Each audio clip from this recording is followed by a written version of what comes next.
Hey, this is Alex Skolnick from Testament. You're watching Underkill TV.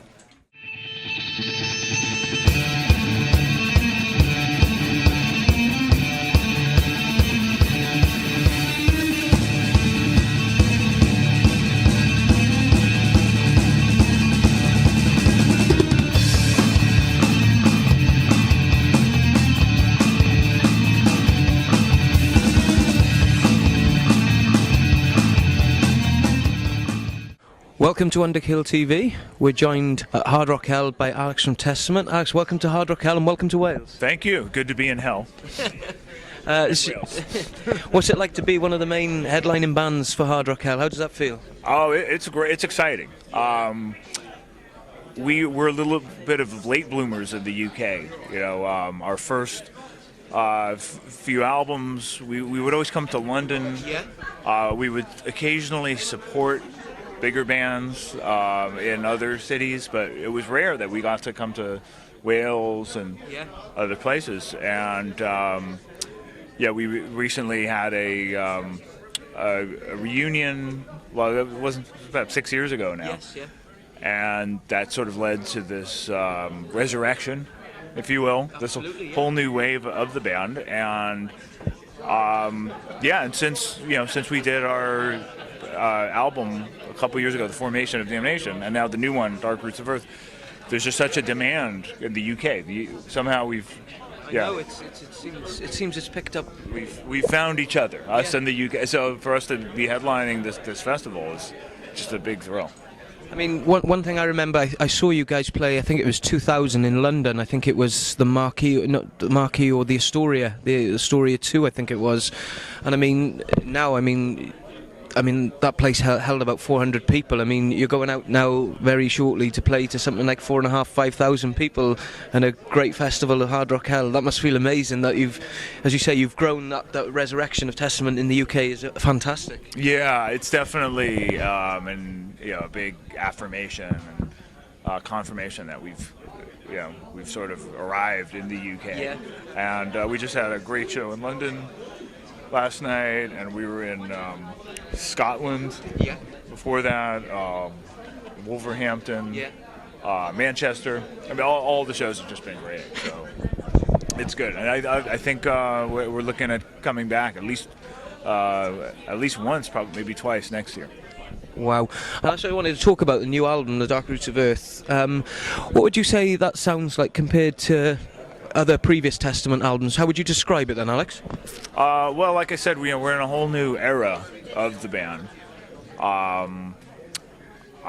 was in the band from the late 80s and early 90s, and I think during that period there was a big learning process. Yeah. We really had a lot to learn about production and kind of tapping into what was special about the band. Yeah, absolutely. And I think afterwards, it was interesting. So the original lineup fell apart. Chuck and Eric held down the fort the whole time in the 90s and the early O's. Yeah.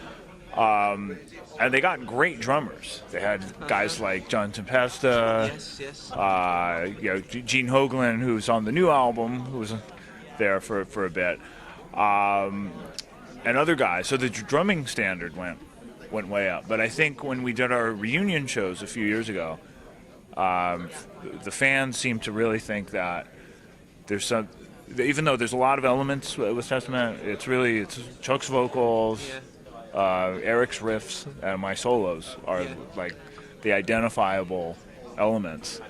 So by doing the album, The Formation of Damnation, we brought all that back. Right, okay. And just the appreciation for that has just been tremendous. So for Dark Roots of Earth, we've taken that and we've expanded, we've made it a little more diverse.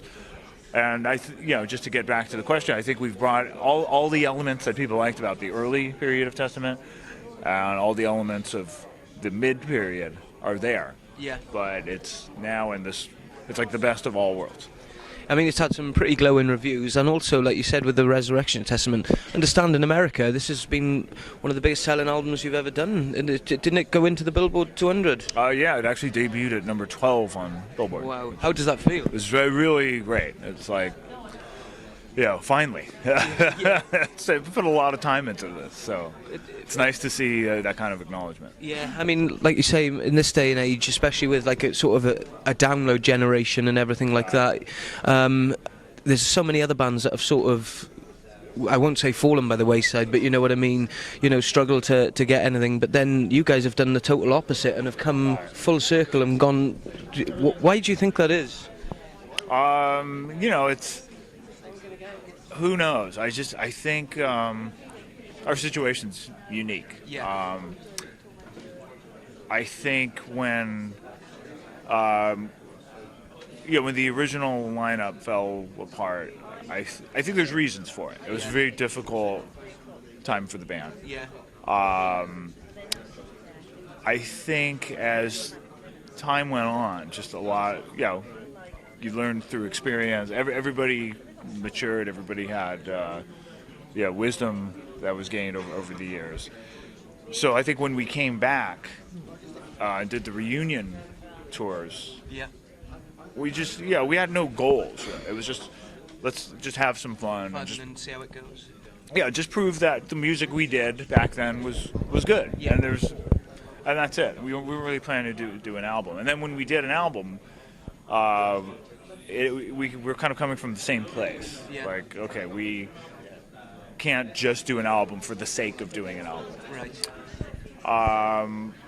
So I think because we'd been apart for so long, we came back together, and we came back together in this new headspace, new time period. Just the elements were there. In a way, I think it might be harder if you've been, because we always felt like there were certain things we never got right, as far as production, as far as certain business decisions. And then there's other bands that were just tremendously successful right out of the gate. Yeah. And that's a different challenge than if you've been together so long and you've been tremendously successful. Then you have other challenges to deal with. Yeah.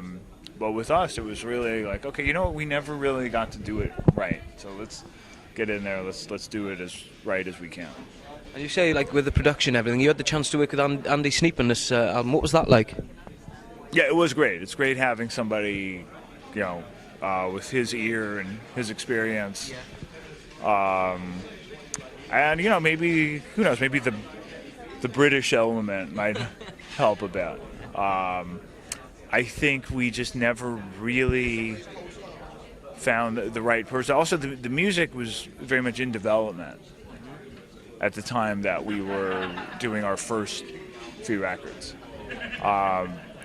Amplifiers weren't equipped to handle this much distortion. Yeah. Studios weren't equipped to handle the sound. So much has changed. Now it's an established sound, so it's a little bit easier. You can tell a producer or a studio, we're a very heavy band, we're a speed metal band or whatever.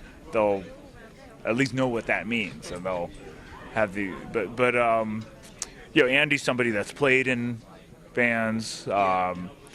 He knows what it's like to perform the music as well as record it, and he's very good at both.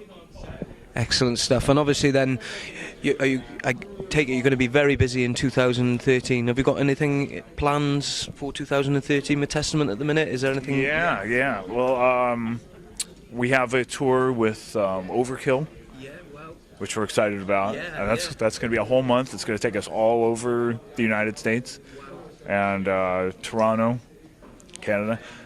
And I think just after that, we're going to come back to Europe and tour Europe. And then right before that, I'll be at the NAMM show, and I have a signature amplifier that's going to be coming out. And I have a book that's coming out as well. So I'm excited about that. So all the stuff's going to happen next year. So anybody that's interested in, like you say, your book and anything like that, where can they find that information? Do they go to your website, or website. what is your website? www.alexskolnick.com, or on Twitter, which is just at Alex Skolnick. Magic of television. Well, Alex, I understand you're very, very busy, and we really do appreciate you dropping by to have a quick word with us on Underkill TV. We hope to check you.